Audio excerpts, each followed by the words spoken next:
We're glad you're with us tonight. I'm Lynn Brooks. Terry Brewer is on assignment for us tonight. West Alabama had a bumpy start this afternoon with stormy weather. The question now, is more of that on the way, or has it already moved on out of here? Chief Meteorologist Richard Scott has been following the situation all day and has the latest for us now. Richard? Hey Lynn, good Tuesday evening to you. Good news is the severe weather risk for our western counties west of Interstate 65 is over with for today. Still a tornado watch for Chilton County points east, but again, this activity continues to push off towards east. Still some light rain happening back over West Alabama counties. Tuscaloosa points south and west down Interstate 2059 towards Livingston and York. Again, that activity also moving off towards east, but again, the risk of any severe weather is out of here tonight. That is great news. Temperatures going to cool back in the 60s by 7, around 61 degrees at 10 o'clock tonight. Showers should decrease after 10. What about the rest of that forecast and your Thanksgiving forecast? Got some great news. You're going to like this home team forecast, which is coming up in just a bit. Stay with us. The threat of severe weather caused some school leaders to dismiss early in Tuscaloosa County. Schools were let out at 12:30, officials canceling all after-school activities as well. Also, Demopolis City Schools sent students home around 1 p.m. and canceled their extracurricular activities for this evening. Even though Thanksgiving is still a couple days away, some folks in Tuscaloosa got a jump start on the celebration today. Turkey and dressing and all the trimmings were filling plates at the community soup bowl. Around 100 people filled the place and got their fill of all the best holiday treats. And if you are planning to cook Thanksgiving dinner at your house, get ready. You're going to have to shell out some bucks this year. According to the American Farm Bureau Federation, a meal with turkey and all the trimmings will cost about 13% more. The average cost to make a meal for 10 people is about $40.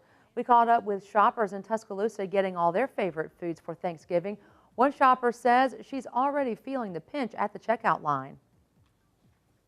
There's definitely different prices, you know, especially eggs. Like, you know, the chicken's gone on strike. I mean, it's unreal, eggs, and but then with the economy, you know, things are going to go up. So vegetables and all, it's just the way of the world. Everything's going up. So we're just grateful for what we can get. Those chickens going on strike, that'll get us every time. And experts say the price hike is a result of soaring costs for commodities. The biggest price increase is for your main course. A 16-pound turkey will run you about $21. A look now at all the places holding community Thanksgiving dinners. The Salvation Army is holding their Thanksgiving lunch tomorrow, 10 a.m. till 2 p.m. That's going to be at their original location, 2902 Greensboro Avenue. Also, Chuck's Fish hosting its second annual Thanksgiving charity feast on Thanksgiving Day. No charge. They do appreciate donations, though.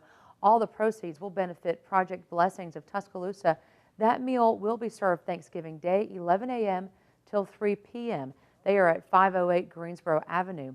And Alberta Baptist Church is hosting a praise service and Thanksgiving lunch.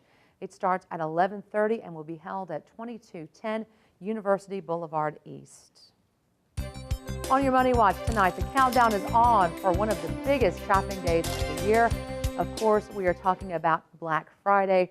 That means lots of you will be hitting the stores looking for just the right gift on your list. But lots of people may also be looking for ways to really stretch that dollar this year. Listen to this. A new survey finds 41% of consumers intend to spend less than they did last year, and only 8% planning to spend more than they did last year.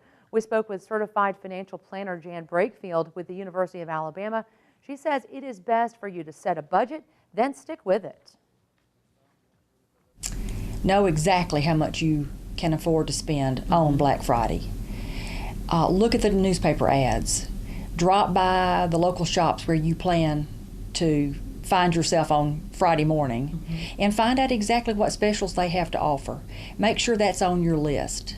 Try to avoid impulse spending on Black Friday. That oftentimes is a trap that people find themselves in. If you plan to do your Christmas shopping online, the Consumer Federation of America has some tips on how you can protect yourself. To get more information, go to our website, WVUATV.com, and just click numbers and links. And while we're talking about shopping, you barbecue fans can now get a taste of winning seasonings and also help out a great cause. Coach Nick Saban and his wife Terry have created this barbecue kit. It includes sauces and a rub. The money from the kits will benefit Nick's kids and the scholarship program of the Alabama Alumni Association. Mrs. Saban told us while she was here that she and Coach Nick Saban tested some different sauces until they came up with just the right combination of flavors. This kit contains 2 bottles of Nick's Sweet Home Saban sauce and also a shaker of Miss Terry's Tasty Barbecue Seasoning.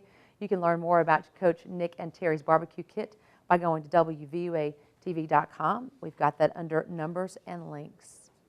And while we're talking about football, some Bama fans already making plans to head to New Orleans in hopes that the Tide will be playing for a national championship. That game is set for January 9th at the Superdome, and according to the New Orleans the Convention and Visitors Bureau in New Orleans, all the hotel rooms are expected to sell out. Officials recommend that you do book early. For a shortcut to their website, go to ours, WVUATV.com, and click numbers and links. On your Crime Watch tonight, you're on Vandersloot facing new criminal charges. While he remains the prime suspect in the disappearance of Alabama teenager Natalie Holloway, Vandersloot has now been charged with murder for the death of another woman. A Lima, Peru prosecutor has charged Vandersloot for the death of Stephanie Flores. In 2010, authorities released a transcript of an alleged confession from Vandersloot. In it, he admits killing Flores after an argument over his involvement in the disappearance of Natalie Holloway. Natalie went missing while she was on a graduation trip to Aruba back in 2005. Vandersloot was arrested twice, but never charged. If he is convicted for the death of Flores, Vandersloot faces a maximum of 30 years in prison. WVUA is continuing our special report about the historic Jemison Vandergraff Mansion and the stories that surround that house. Tonight, we will take you deeper into the house and show you what makes the mansion so special, from the state's first built-in bathtub to a door that leads to absolutely nothing. They are the features that give the Jemison its history, but that history was almost destroyed when General Croxton's army invaded Tuscaloosa. Don't miss tonight's special report, Tunnels Under Tuscaloosa, tonight on WVUA News at 6 and 10. And we have a very special programming note to pass along to you this evening. Be sure to join Alabama's home team tonight for a special presentation that we are dedicating to everyone touched by the April 27th storms. Our hour-long documentary, Faces of the Storm, airs tonight at 7 p.m. This special presentation is a look at all the people impacted by the storm and their stories of loss, survival, and hope. Faces of the Storm will be brought to you commercial-free with special thanks to DCH and Nucor. Be sure to join us for Faces of the Storm tonight, only on your home team station, WVUA.